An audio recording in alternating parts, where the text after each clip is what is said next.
it's now time for Ask the Expert, and everyone knows how to do a push-up. But the real question, Charles, is are we doing it right? Everybody may know how to do them, but can they do them? This is another question. So we got us an expert right now with health and performance, Coach Garrett Stengel. He is here from Balance Fitness to show us how to get the most out of this. It says simple move, but you know, yes, it is simple, but it really puts you to work. It really does, and so much of what I as a coach do is try and get people to do it right. Okay. Whether it's push-ups or anything else, because you really lose a lot in.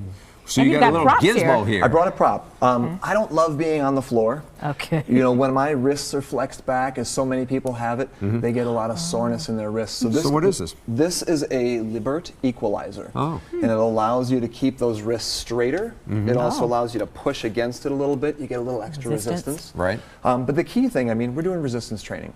We got to go into the resistance. We have to work as hard as we can against the challenge, but do it really, really well. So you mean we have to love the resistance? We gotta love the resistance. Everything else we're going around, right? We're trying to avoid it. Right. Here we have to go into it. Okay. All right. So lean forward. So here's our push-up. What I'm gonna encourage, everybody starts here, right? I don't want you here. I want you down here. Oh, that low? So whether you're from your knees or you're from your toes, Why? I want you down that low. Why? Because a lot of people, when they're working on their push-ups, Yeah. they won't get that far. They'll never get that far. So they start with a version that's too difficult and they never make it into the full move. So by picking a variety that allows you, if I need to be at my knees, then I come down into it and that's my bottom, and then I'm coming up from there. Full extension? Slow on the way down, full extension, and quickly on the way up. Okay. And so slow, slow, slow, quickly on the way up. I encourage people to pause at the bottom because again, that's the difficulty of the move.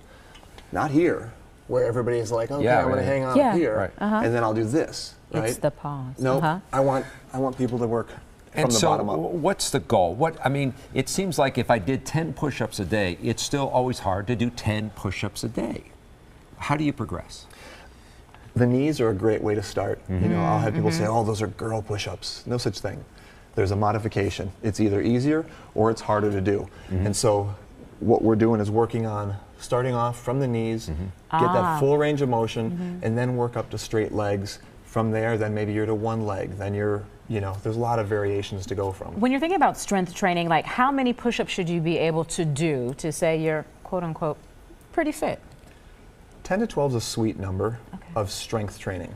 But, you know, maybe your benchmark is that you want to get up to 15 or 20. I mean, that is all relative. Okay. But for Should the you do best reps like a benefits, 10 to 12 and then do another 10 to 12? Like 3 and then, sets? Yeah, different ideally, sets of, between your volume and your resistance, 10 to 12 is a really nice number.